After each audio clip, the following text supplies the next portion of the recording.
नमस्कार, खबर समय जगत में आपका स्वागत है। मैं हर्षिता जौहरी। आई नजर डालते हैं देश प्रदेश से जुड़ी तमाम खबरों। बालाघाट देवादिदेव महादेव के अनेकों धाम देखे होंगे, लेकिन मध्य प्रदेश के सतपुड़ा अंचल क्षेत्र बालाघाट के गुप्तेश्वर महादेव तक पहुंचना किसी खतरे से खाली नहीं है। बालाघाट मुख्यालय से लगभग 35 किलोमीटर दूर डोंगरगांव के घने जंगलों और पहाड़ों के नीचे है गुप्तेश्वर महादेव का अद्भुत और प्राकृतिक धाम। सैकड़ों फीट गहरी खाईनुमा गुफा और पत्थरों की तंग सुरंगों से होते हुए पहुंचते हैं गुप्तेश्वर महादेव दरबार। लोगों का मानना है कि प्राचीन आदि अनादि काल से महादेव जी पहाड़ के नीचे अपनी अलग ही दुनिया के साथ विराजे हुए हैं। पहली बार टीवी चैनल के इतिहास में देखिए समय जगत पर गुप्तेश्वर महादेव की रहस्यमयी रोमांच से भर देने वाली यात्रा। मान्यता है कि गुप्तेश्वर महादेव भक्तों की हर मुराद को पूरी कर देते हैं। सतपुड़ा के घने जंगल और पहाड़ों में न जाने कितने ही रहस्य छिपे हुए हैं। इन्हीं रहस्यों में बताया जाता है कि अनेकों देवीय मंदिरों का रहस्य आज भी बना हुआ है। इन्हीं रोचक रहस्यों से भरी गुप्तेश्वर महादेव, जो कि बालाघाट से 35 किलोमीटर दूर हैं, डोंगरगांव जो कि किरनापुर जनपद क्षेत्र और हट्टा थाना क्षेत्र के अंतर्गत आता है। यहाँ पहाड़ के नीचे है गुप्तेश्वर महादेव का धाम। स्थानीय लोगों से यहाँ गुप्तेश्वर महादेव की महिमा और उनके धाम की रहस्यमयी यात्रा के बारे में खासा सुना गया था। जहाँ रोमांच से भरी यात्रा में जाने के लिए समय जगत चैनल की टीम महाशिवरात्रि को डोंगरगांव पहुंची। यहाँ बात करने पर बताया गया कि गुफाओं में मौजूद गुप्तेश्वर महादेव की लोगों पर बड़ी अनुकंपा है, जो कि सबकी मुराद पूरी करते हैं और यहाँ भक्त हर वर्ष महाशिवरात्रि के मेले में बड़ी संख्या में पहुँचते हैं। यहाँ गुप्तेश्वर महादेव की महिमा बताई गई है कि कई वर्षों से निसंतान मां की गोद भी भर गई, तो वहीं जन्मजात गूंगे की जुबान खुल गई। इस तरह कई पीड़ाओं को हरने और चमत्कार स्वरूप मिले वरदान की बात महादेव के भक्त खुद बताते हैं। क्या नाम है आपका? संध्या। संध्या जी, आप यहाँ क्या करने आए? हम भगवान का शुक्रिया अदा करने आए हैं कि हमको 16 साल बाद हमारी गुड़िया हुई है, और वो भी हमारे को बड़े दुख के साथ हुई है, क्योंकि हमारा अभी 1 साल में पेनक्रियास का ऑपरेशन हुआ। उसके 1 साल बाद ही डस्ट हमारी मायके से रन गया है। उसके बाद हमारी इतनी परीक्षा लिया भगवान ने, फिर भी हमको तरसाने के बाद भी हमको गुड़िया दिया। इससे हम भगवान का शुक्रिया अदा करने आए हैं। हमको इतने तकलीफ से भी बच्चा हुआ है, लेकिन बच्चे को कोई नहीं, 3.5 किलो की हमारी गुड़िया हुई थी। इसमें कोई तकलीफ नहीं, कोई कुछ नहीं, कोई। हम भगवान के दर्शन करने आए हैं, तो भगवान को दर्शन करें। जो चढ़ाना था वो चढ़ा दिए। हमारी स्वेच्छा के अनुसार अगले साल हमको जो बनेगा वो भी वो कर सकते हैं अपनी गुड़िया के लिए। हम यहाँ कौन से भगवान के दर्शन करने के लिए? हम शंकर भगवान जी के दर्शन करने आए थे। वो शिवलिंग के दर्शन हो गए। अब यहाँ कोई महाराज रहते उनके दर्शन करते हैं, अपने घर को रवाना होते हैं। अच्छा, तो गहरी आस्था है आप लोगों की? हाँ है, बिल्कुल आस्था है, तभी तो आस्था के बारे में तो हम आए हैं। अच्छा, कितने वर्षों से आ रहे हो आप? हम ये तीसरा साल है। तीसरा? हाँ कि नहीं होगा करके, पर हमारे पति का आशीर्वाद था, भगवान का आशीर्वाद था। उसके आगे किसी की मांगे, किसी की वो भी नहीं करे। नहीं तो क्या बोलते थे लोग, जैसे बच्चा नहीं हुआ तो दूसरी शादी कर लो, या कुछ भी लेडीज को क्या बोलते हैं, सब कुछ बोलते हैं, लेकिन हमारे पति के आशीर्वाद के और भगवान के आशीर्वाद के आगे किसी की कोई मतलब नहीं है। किसी से मतलब नहीं है दुनिया वाला। नहीं तो अभी कितने, ये बताइए, 16 साल बाद लड़की हुई है, तो अभी अब भोले बाबा से क्या मांगने आए हैं? अब भोले बाबा आइए, इसके ऊपर हाथ रहे, अपनी कृपा दृष्टि हमारे पर बनाए रखे। उसके आगे हमको कुछ नहीं चाहिए। डोंगरगांव के गुप्तेश्वर महादेव पर लगने वाले महाशिवरात्रि के पर्व के अवसर पर आयोजित मेले में मध्य प्रदेश के कई जिले के अलावा महाराष्ट्र, छत्तीसगढ़ समेत कई राज्य के लोग दूर दूर से अपनी मुराद लेकर आते हैं। पहाड़ के ऊपर महादेव और माता पार्वती का मंदिर बना हुआ है, जहां शिवरात्रि के मेले में भारी भीड़ लग जाती है। यहां मुराद लेकर नंदी लेकर भी भक्त पहुंचते हैं और महादेव के मंदिर के सामने परिक्रमा करवाते हैं। घने जंगलों के बीच बने महादेव के मंदिर और ठीक इसके सामने साधक सीताराम बाबा की कुटिया भी है। यहाँ तक हर कोई पहुँचता है, लेकिन पहाड़ के ऊपर बने मंदिर के ठीक बगल से ही पत्थरों की गुफा और तंग सुरंगों से जाते हैं गुप्तेश्वर महादेव के रहस्यमयी धाम पर, जहां चंद लोग ही पहुंच पाते हैं। माना जाता है कि पहाड़ के नीचे गुप्तेश्वर महादेव जिसको चाहते हैं वही लोग उन तक पहुंच पाता है, और इस खतरनाक यात्रा के लिए यहाँ की समिति और किसी की जिम्मेदारी नहीं होती। अंदर जाने वाले को खुद अपनी जिम्मेदारी पर जाना पड़ता है।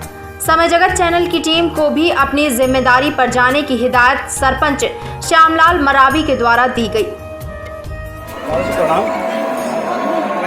मैं ये पूछना चाह रहा था कि यहाँ मंदिर जो है गुप्तेश्वर महादेव जी का है, आप कितने बार गए हैं, क्या अनुभव रहा है अच्छा? राम जी, वो मंदिर तो स्वयं प्राकृतिक से निर्मित मंदिर है। वहाँ सामने जयकुंड है, जयकुंड के बाद मंदिर है। मंदिर में अनेक प्रकार के निकासी बना हुआ है, जैसा गणेश जी का चित्र दर्शाया गया है, जैसा हाथी घोड़ा झाड़ा बरगद का वृक्ष, उस चित्र के अंदर पूरा दर्शाया गया है और स्वयं में मंदिर है। और भाई आप लोग जानिए आगे क्या उसको साबित करेंगे, वो जानेंगे। नहीं, जैसे महादेव जी का गुप्तेश्वर महादेव जी का मंदिर है, नीचे में कोई झरना वरना भी है क्या? झरना तो नहीं है, झरना तो बारिश में जाता है। जल कुंड है जो 12 महीना रहता है, वहाँ पानी हमेशा रहता है। अभी हम लोगों का जाना वहाँ संभव रहेगा? नहीं, कोई भी समय जा सकते हो, मगर अपनी जिम्मेदारी पे जाओ, किसी पे नहीं दिया सकता समय की गाँव वाले का कोई जिम्मेदारी है। आपकी इच्छा है तो जैसा तैसा जाइए, नहीं है ऐसा ही तो फिर किसी की जिम्मेदारी पे दे दीजिए। बेसिकली आप यही स्थानीय निवासी हैं कि बाहर से आए छत्तीसगढ़ के रहने वाले, यहाँ करीब से करीब 2 साल से ज़्यादा होने लग गया। और क्या पता चला है कि महादेव जी किस काल से यहाँ पर विराजमान है? इस काल की तो किसी भी काल की कल्पना ही नहीं कर सकते ना भाई, क्योंकि वो जगह सृष्टि का जो रचना हुआ है जब से उस चीज़ निर्मित है। ऐसा कोई बनाया हुआ राजवाड़ा या किसी चीज़ का हम निशानी हमको महसूस से नहीं होता, या पानी के धार के द्वारा कट कर निकासी बना होगा वो भी महसूस नहीं हुआ। हमने जितने भी पानी भारी हुआ, भारी बारिश होने पाए, जो भी वहाँ घुसा तो पानी का कोई भी ऐसे कटाव नहीं है जिससे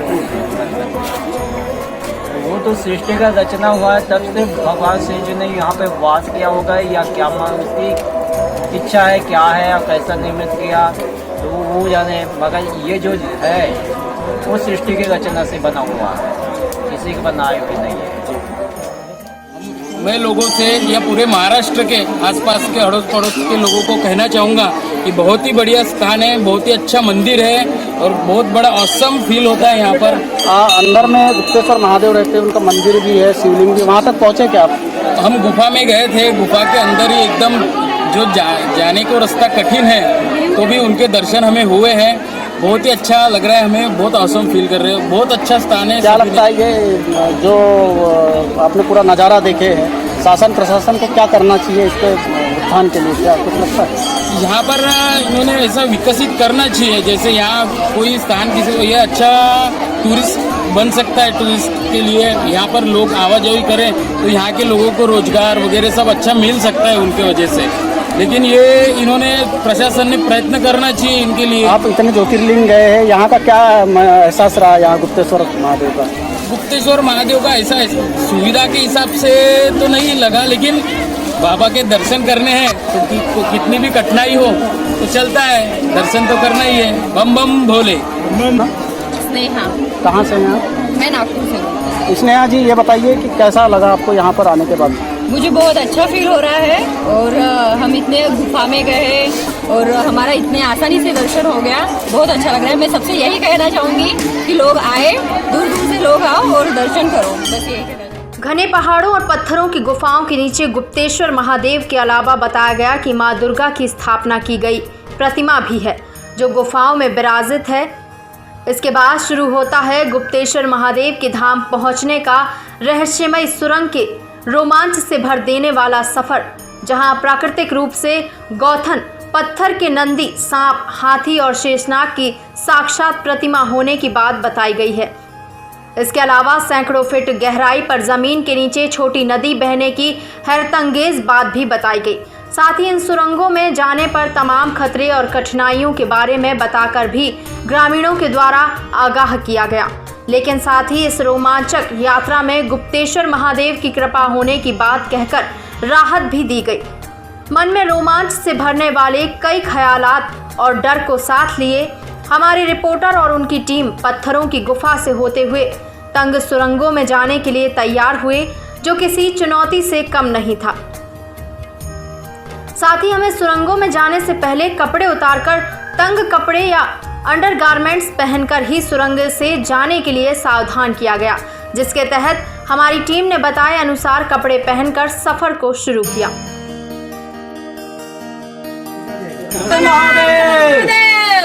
हर हर महादेव, हर हर महादेव, हर हर महा। जी जी चलो अजीत। हाँ जय भवानी, जय भवानी,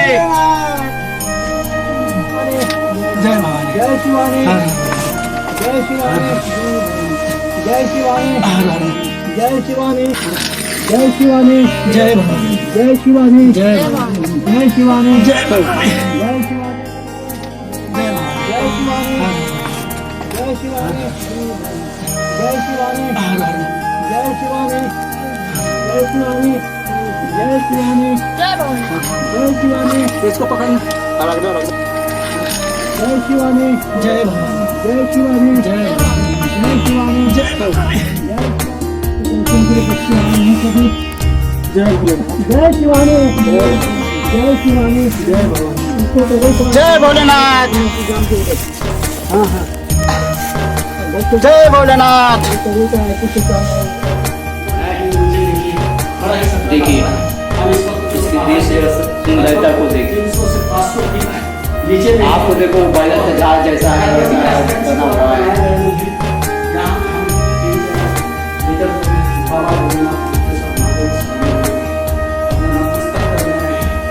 भोलेनाथ गुप्तेश्वर महादेव जी जो धरती हमारे बिल्कुल सामने हैं, उस सत्य भगवान है गुप्तेश्वर महादेव जी को बोले भोलेनाथ की। हमारी टीम के साथ कुछ ग्रामीण भी गुप्तेश्वर के धाम सैकड़ों फीट नीचे जाने के लिए तैयार हुए।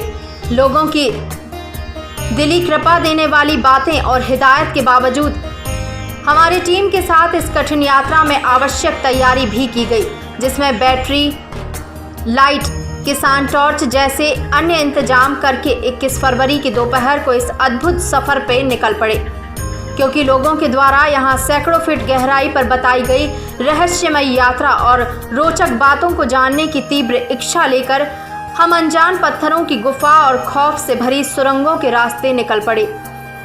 जहाँ जाने मात्र से लोग खौफ खाते हैं, वहाँ जाकर हमें तंग सुरंगों में कवरेज करना भी किसी बड़ी चुनौती से कम नहीं था। इस रहस्यमय यात्रा में सबसे पहले कुछ दूरी तय करने के बाद पत्थरों की तंग गुफा में विराजित माँ दुर्गा के दर्शन करने के बाद भक्तों से बात की। मैं नागरमल अग्रवाल हूँ।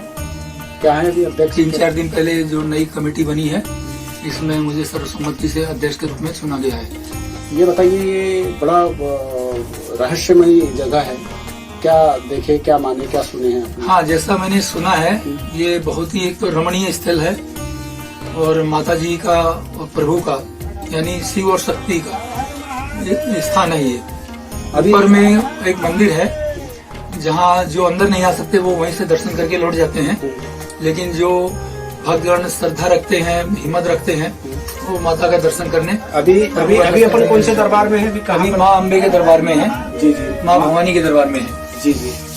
तो ये माँ अम्बे के दरबार में है, तो अब इसके बाद कौन सा पड़ाव पड़ेगा? इसके बाद में शिव भगवान का, भोलेनाथ का मंदिर है, शिव मंदिर है। क्या क्या सुने अंदर, क्या क्या है अंदर में? शिव मंदिर है। शिव मंदिर के बाद में बहुत आगे जाकर के संकीर्ण मार्ग है, उससे होते हुए हमको जाना है। वहाँ शेषनाग का स्थान बना हुआ है और उससे भी आगे अगर जाएंगे तो जल भी है, वहाँ पर जल का स्रोत भी है और गुफा बहुत गहरी है, नदी टाइप बना हुआ है। नदी टाइप का बना हुआ है, ऐसा सुने हैं, इसीलिए देखने जा रहे हैं कि कहाँ तक। कुछ लोग ग्रामीण लोग नदी तक भी गए हैं। हाँ, कुछ लोग बोलते हैं कि ग्रामीण नदी तक गए हैं और उनको दर्शन हुए हैं वहाँ पर। जय भगवान, जय भगवान। रोचक किस्से कहानी के तौर पर यहाँ की जो बातें हमने सुनी थी, उसे हमें हकीकत में देखना और महसूस करना था। साथ ही अपने दर्शकों को इस हैरतअंगेज यात्रा से रूबरू भी कराना था। सो माता के धाम से हमारी टीम कुछ गहराई उतरने के बाद गुप्त अंधेरों से भरी पत्थरों की तंग सुरंगें दिखाई दी, जहां से हमें बताया गया कि अब यहां से सरीसर्प और सांप की तरह ही रेंगते हुए जाना होगा। इस सुरंग में कई गंदगी और डरा देने वाले माहौल के बीच एकमात्र सहारा था ग्रामीणों के द्वारा महादेव और मां दुर्गा का उद्घोष और जयकारा लगाने का, जिससे मानो भयावह और रूह कपा देने वाली यात्रा में हमें भी गजब का आत्मबल मिलता गया। पत्थरों की सुरंग में सांप की तरह एक एक करके एक एक कदम बढ़ना किसी खतरे से कम नहीं था। इसी बीच लगभग 200 फीट का रास्ता तय करने के बाद एक ऐसा तंग पड़ाव आया जहां से हमारे साथ चलने वाले समिति के अध्यक्ष और कुछ लोगों के फंसने और सांस की तकलीफ के कारण उन्हें वापस लौटना पड़ा। इस हैरतअंगेज सफर में महादेव जी का सुरंगों में गूंजता नारा ही आत्मविश्वास बनकर हमें आगे बढ़ाता रहा। हालांकि कुछ लोगों को सांस फूलने और वापस जाने के मामले से हमारे मनोबल पर खास असर नहीं पड़ा और सांप की तरह सुरंग से जयकारा लगाते हुए आगे बढ़ते रहे। जहां भी थोड़ा सा समय मिलता हमारी टीम लगातार कवरेज करती रही। जहां खुद को ही ले जाना अपने आप में किसी अग्नि परीक्षा से कम नहीं था, वहां सामान लेकर पहुंचना एक अलग ही चुनौती थी। धीरे धीरे इन सुरंगों में उड़ने वाले कीट पतंगे और चमगादड़ देवदूत बनकर बार बार ऑक्सीजन देते रहे। तभी एक और तंग पड़ाव ऐसा आया जहां से निकलना हमें लगभग नामुमकिन सा लग रहा था कि तभी हमें बताया गया कि यहां से निकलने के लिए महादेव और माता रानी का जय घोष करने पर ही सच्चे मन से निकल सकते हैं। इसी आधार पर हमारी टीम बमुश्किल जय घोष करते हुए इस कठिन और दम भरा देने वाले पड़ाव को काफी देर के बाद पार कर सके। इस पड़ाव पर भी हमारे साथ आने वाले कुछ लोग पीछे वापस हो गए। हमारी टीम लगातार आगे बढ़ती रही और इसके बाद एक पत्थरों की अजीब सी कलाकृति वाला पड़ाव आया, जिसे ग्रामीणों ने बताया कि हम कुंड के पास हैं और यहाँ दिखाई देने वाला चमकीला पत्थर को गौथन कहा जाता है, जिसके नीचे छोटी छोटी शिवलिंग भी पत्थर के रूप में मौजूद हैं। सुरंग में सिर के ऊपर चोटिल करने वाले चमकदार नुकीले पत्थर और फिर नीचे पत्थरों के बीच से सफर और भी खतरनाक और रोमांचक हो गया, जहां जरा सी चूक भी हमारी टीम के लिए खतरनाक हो सकता था, क्योंकि यहां संभलने के लिए किसी भी प्रकार की गुंजाइश नहीं थी। तभी इस सफर में एक और ऐसा पड़ाव आया जहां से शरीर को बेहद सिकुड़ कर पार करना था। यहीं पर हमारी टीम के कुछ साथी भी फंस गए, जहां बताया गया कि सच्चे मन से जयकारा लगाने के बाद ही यहां से निकला जा सकता है और इसके कुछ दूर पर ही गुप्तेश्वर महादेव के दर्शन हो जाएंगे। इस पड़ाव की चुनौती को पार करते हुए हम पानी के कुंड के पास पहुंचे, जो मानो कि किसी रहस्य से कम नहीं था। चट्टानों पर सांप की आकृति और नंदी जी बने दिखाई दिए। ठीक इसके बाद पत्थरों की तंग गुफा की कठिन यात्रा के माध्यम से हमारी टीम गुप्तेश्वर महादेव के धाम पहुंची, जहां प्राकृतिक रूप से ऊपर चट्टानों से जलाभिषेक हो रहा था। यहां गुप्तेश्वर महादेव के पास पूजन सामग्री, कुछ रुपए और शिवलिंग के बाजू से उद्गम होती नदी का स्वरूप भी दिखाई दिया, जो आगे जाकर भीतर में बहने वाली छोटी नदी बताया गया है।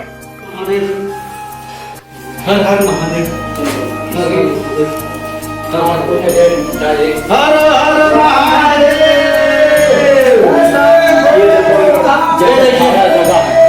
उसमें हम देखते हैं, देखिए ये शिवलिंग को दिखाइए, ये भोलेनाथ गुप्तेश्वर महादेव जी जो धरती हमारे बिल्कुल सामने हैं, उस सत रमन है गुप्तेश्वर महादेव जी को। बोले भोलेनाथ की, बोले भोलेनाथ की। चट्टानों की तंग सुरंगों में दम घोटने वाले माहौल के बीच हमें कई बार ऐसा महसूस हुआ मानो हमारे साथ कोई अदृश्य शक्ति साथ में चल रही है। यहाँ गुप्तेश्वर महादेव के बारे में हमें बड़ा ही रोचक बात बताई गई कि कुछ 3 से 4 दशक पूर्व गुप्तेश्वर महादेव की पहाड़ी से लगकर ही करोड़पति व्यापारी के द्वारा डोलामाइट चूना का कारखाना खोला गया था और चमकीले बेशकीमती पत्थरों की चाह में पहाड़ी में सुरंग बनाकर खुदाई भी कराई गई थी। तो महादेव ने खुद सपने में आकर उस व्यापारी को खुदाई बंद करके कारखाने को बंद करने का आदेश दिया, जिसके बाद से ही बताया जाता है कि यहाँ संचालित कारखाने को बंद करना पड़ा था। यही नहीं, इसके अलावा इस गुफा की सुरंगों में सीताराम बाबा ने शेषनाग को सपने में और साक्षात कई फनों के साथ दर्शन भी करने का दावा किया है। क्या सुना? कहीं यानी रायपुर के सेठ थे यहाँ पे, यानी प्रकाश सेठ का यानी मैंने यानी वो चलता था यहाँ पे चुना यानी खदान। तो उस वर्ष तो हम यानी बहुत यानी छोटे थे, कम से कम यानी 10-12 वर्ष के थे। तो मैं क्या हमारे भाई साहब यानी मैं यानी उनके पास में काम करते थे, अभी भी यानी कर रहे हैं रायपुर में, है ना। उनका यानी और फैक्ट्री है यानी अपने क्या है वो तो यानी शायद किसी सेठ के नाम से हो गया है, जैसे खोट सिवनी में है प्लाई फैक्ट्री है शायद वहाँ पे। तो वो बंद होने पे मैं क्या है सपने पे ने दिया होगा उनके ने सपने में कि यानी यहाँ पे खोदा खादी ना करे पहाड़ी के आसपास। हाँ, काय की फैक्ट्री खोले तो ना यहाँ पे खोले थे चूना वाली खदान। अच्छा, कितने दिन चला उन्हें कम से कम यानी 1-2 साल चला होगा। उसके बाद में क्या है उसकी गहराई यानी पहाड़ी की यानी मंदिर की ओर आने लगा। तो यानी उनके सपने में दिया कि यानी यहाँ पे यानी बंद कर दिया जाए, नहीं तो आपके साथ में कुछ भी घटना। किसने सपना दिया था, क्या था? यहाँ भगवान जी का यानी सपना दिखाया होगा उनको। अच्छा, तो जब से यानी उन्हें बंद कर दिया। तो उन्हें ऐसा बताया था कि भोलेनाथ जी और माता जी आई थी सपने में? हाँ। क्या बताए थे उन्हें? क्योंकि यहाँ पे यानी जो भी है ये सब हमारी संपत्ति है ना। भगवान का सपना था कि यानी मैं कि यहाँ खोदा खादी ना करे। हाँ जी, जो भी यानी अपनी इच्छा से मांगा है उनका यानी मनोकामना पूरा हुआ है। और हम भी यानी जो यानी सोच रख रहे हैं तो हमारा भी यानी मनोकामना पूरा हो रहा है। नहीं थी इसको भी बोलना सीख गया यहाँ पे। हाँ, अपने हरवेली से यानी ये आया था व्यक्ति यानी मैं क्या है वो 28 वर्ष के हैं यानी, क्योंकि जो यानी जन्म से बोलते नहीं। बाबा के पास में आने में उनका भी यानी बोलना जबान खुला हुआ है, नहीं तो पहले नहीं बोलते थे। कई लोग तो निसंतान रहते हैं कई सालों से। उनका भी मनोकामना पूरा होता है। जिसको संतान नहीं है उसको संतान की प्राप्ति होती है। अच्छा, रोते भी आता है और यानी हंसते भी जाता है। बालाघाट डोंगर गांव में गुप्तेश्वर महादेव की गुफा है। हैरतअंगेज नज़ारे और दिल दहला देने वाली यात्रा के दौरान बताया गया कि यहाँ कई सुरंगें हैं जो रहस्यमयी हैं और यहाँ से पत्थरों की सुरंगें लांजी के कोटेश्वर धाम को जाती हैं, तो वहीं मंडला जिले को भी सुरंग जाती है। यहाँ शेषनाग और बहने वाली ज़मीन के नीचे छोटी नदी के अलावा और भी अनेकों चौंकाने वाली चीज़ों के भी होने का दावा किया गया है। समय के अभाव के कारण हमें यात्रा महादेव के धाम तक ही रखना पड़ा। यहाँ तक का सफ़र भी बेहद रोमांचक रहा। इस अद्भुत और वर्षों से तपोभूमि को लेकर शासन प्रशासन की उदासीनता को लेकर गुप्तेश्वर महादेव के भक्त काफ़ी आहत हैं, लेकिन जिले के कलेक्टर दीपक आर्य ने गुप्तेश्वर महादेव के धाम का विकास करने का आश्वासन दिया है। मैं सुविन पटेल हालवा का रहने वाला निवासी हूँ। इस मंदिर के बारे में अगर बताना चाहे तो मेरी उम्र 36 साल है। 36 साल में 16 साल हो गया मैं इस दरबार में हर साल शिवरात्रि के हर पावन पर्व पर मैं यहाँ जाता हूँ। और जहाँ तक बात रही गुफे की, मैं गुफे के अंदर तक के प्रवेश किया है मैंने, जहाँ पर मैं कम से कम 300 फीट अंदर तक के गया हूँ। जहाँ पर एक जगह पर पे एक गौ माता का चित्र बना हुआ है, जहाँ पे 4 नर है जिसको गाय थन बोला जाता है। टार्चे के उजाले से इतने चमकते हैं वो नर के, ऐसा लगता है कि सोने के और हीरे के मोती ही जवाहरात से जड़े हुए हैं। उसके बाद थोड़ा अंदर जाने पे एक मंदिर जहाँ पे पानी बहता हुआ, अंदर में नदी बहती हुई, रेत ऐसी नजर आती है कि मात्र शक्कर टाइप की खाने की इच्छा होती है। मैं वहाँ तक के पहुँचा हूँ। और यहाँ पे श्रद्धालुगण अगर जहाँ से आने की आपने भी जो बात किया, तो ये बालाघाट जिले का सबसे फेमस स्थान और मैं चाहूँ तो मध्य प्रदेश का सबसे फेमस गुफा है कि यहाँ से एक बकरा, आज के डेट में मेरे दादाजी तो नहीं है, खैर वो बताते कि रामटेक और यहाँ से लांजी की गुफा कनेक्ट है कि यहाँ से इंसान लांजी भी निकल सकता है प्लस रामटेक भी निकल सकता है। यहाँ की गुफा कनेक्ट है। खैर वहाँ तक इंसान नहीं, हम लोग तो नहीं पहुँचे, लेकिन मैं जहाँ तक पहुँचा वहाँ तक की बताया कि अंदर झरना है और अंदर में एक ऐसा मंदिर है कि अगर उसको इंसान अगर उसकी गुफाओं को देखे तो टोपी नीचे गिरती है। हर एक धार्मिक स्थल की गाथा होती है, यहाँ की क्या गाथा? यहाँ की गाथा यही है कि यहाँ पे भगवान भोलेनाथ की कृपा हर किसी श्रद्धालु भक्त पे ऐसी है जिस नाम जो ना दो। शिवरात्रि का पर्व है और इस स्थल पे घनश्याम जंगल कौन सा स्थल है, किस नाम से जाना जाता है और इसकी उत्पत्ति जो हुई कब हुई? ये जो डोंगर गांव की पंचायत है और जो पहाड़ी में जो महादेव जो को स्थान है, इस स्थान को गुप्तेश्वर महादेव बोलते हैं। और आप जो पूछ रहे थे कि इसकी जानकारी कब से क्या है, इसके बारे में कोई नहीं जानता। लाखों करोड़ वर्ष पुरानी चीज़ है और यहाँ पे बहुत करंट है अंदर में गुफा है, जो गुफा के अंदर में सभी लोग नहीं जाते, बहुत दिक्कत से जाते हैं, बहुत परेशानी होती है। पर जो इतना धार्मिक स्थल होने के बाद में बड़ी ये हमारे शर्म की बात है सरकार के लिए, प्रशासन के लिए। जैसे हम लोग डोंगरगढ़ जाते हैं, मैहर जाते हैं, ठीक उस तरह भी स्थान इसका भी मालूम बहुत उद्धार हो सकता है। यहाँ पे सरकार को ध्यान देने की जरूरत है, प्रशासन को ध्यान देने की जरूरत है। ये पर्यटन स्थल बन सकता है, पर यहाँ पे सुविधा नहीं है, यहाँ पे आने जाने की रास्ता नहीं है, यहाँ पे किसी प्रकार की सुविधा नहीं, पानी की सुविधा नहीं, रहने की सुविधा नहीं है। ये सुविधा होना चाहिए। तो हम सरकार प्रशासन से मांग करते हैं कि ये तो धार्मिक स्थल शिवरात्रि बड़ा मेला लगा है, आप लोग देख भी रहे हो कि भारी भीड़ है, और सावन के महीने में यहाँ पे कावड़ यात्रा आती है, और आजू बाजू के जितने भी गांव के लोग, पूरे जिले के लोग यहाँ पे भगवान के प्रति, भोलेनाथ के प्रति आस्था विश्वास रखते हैं। तो हम ये चाहते हैं कि जो आस्था विश्वास है बना है, सभी लोग चाहते हैं, सब लोग मानते हैं धर्म को, सब लोग आते हैं यहाँ पे। तो सब लोग को ध्यान में रखते हुए जब माता बहन लोग आती है, छोटे छोटे बच्चे लोग भी आते हैं, पर आने जाने का रास्ता नहीं होने के कारण बहुत परेशानी होती है। जिसको ध्यान देते हुए प्रशासन को, सरकार को ध्यान देना चाहिए और पर्यटन स्थल को घोषित करना चाहिए ताकि आने की सुविधा बन सके। देखा जाए तो बालाघाट जिले हिंदू देवी देवताओं के नाम से उनका एक प्रकार से गढ़ माना जाता है। यहाँ पे गुप्तेश्वर महादेव, जैसे कि आपने बताया गुप्तेश्वर महादेव का मंदिर है। इसके अलावा अन्य धार्मिक स्थल है जो पहाड़ों पे प्रकट हुई। क्या प्रयास होना चाहिए प्रशासन की, जो लोगों को, श्रद्धालु जो आते हैं उनको सुविधा हो और उनको यहाँ आने तो कुछ ऐसा लगे कि हम यहाँ से घूम कर फिर कर आए। प्रशासन को तो ये प्रयास करना चाहिए। जो अपना अन्नपूर्णा दरबार के बारे में बोले, गढ़दा के माले, वो भी पवित्र स्थान है, वहाँ पे भी वहाँ की बहुत पुरानी कहानी है, वहाँ की भी है ना, और सभी लोग वहाँ भी लाखों करोड़ सभी भक्त लोग के वहाँ पे आस्था विश्वास बना है। वैसे ही भरवेली में ज्वाला मैया का भी है, वहाँ पे भी कुछ होना चाहिए, पर ऐसा कुछ होता दिखाई देता नहीं है। ये प्रशासन के लिए, सरकार की शर्मनाक बात है। यहाँ की बात करके यहाँ कहाँ से श्रद्धालुगण आते हैं और क्या कुछ मन्नतें उनकी अब तक पूरी हुई है? यहाँ पे सारी की सारी मन्नतें पूरी, जो अपना आस्था विश्वास रख के आता है, यहाँ बड़ी बड़ी मन्नत पूरे होती है। और सभी लोग यहाँ पे पूरे जिले के बाहर के लोग भी आते हैं। अब यहाँ जो बाबा जी बैठे हैं वो करेला के हैं, रायपुर का डोंगर और करेला के। वो बाबा भी आस्था विश्वास बना के बैठा है, यहाँ पे कोई करंट है तभी आके बैठा है। ये आप लोग भी सोच सकते हैं इसके बारे में। जी, आपका परिचय? डाली रमा है, पूर्व जिला पंचायत शिवसेना जिला प्रमुख।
गुप्तेश्वर महादेव के इस रोमांचक यात्रा भारी दहशत के बीच सुरंग में मानो किसी अनजान अदृश्य शक्ति का भी आभास होता रहा। पत्थरों की अजीबोगरीब प्राकृतिक कलाकृति देखकर यहाँ एक अलग ही अलौकिक और अद्भुत दुनिया का साक्षात्कार भी होता है। कई घंटों तक सैकड़ों फीट धरातल के नीचे हमारी टीम के साथ शामिल किसी को भी ना तो भूख प्यास का एहसास हुआ और ना ही इतने खतरों के बीच किसी प्रकार की कोई बाधा हुई, मानो भगवान भोलेनाथ की यहाँ कोई विशेष अनुकंपा चल रही हो। यहाँ महसूस होने वाली अनेकों बातें हैं जिसे शब्दों में बयान नहीं किया जा सकता।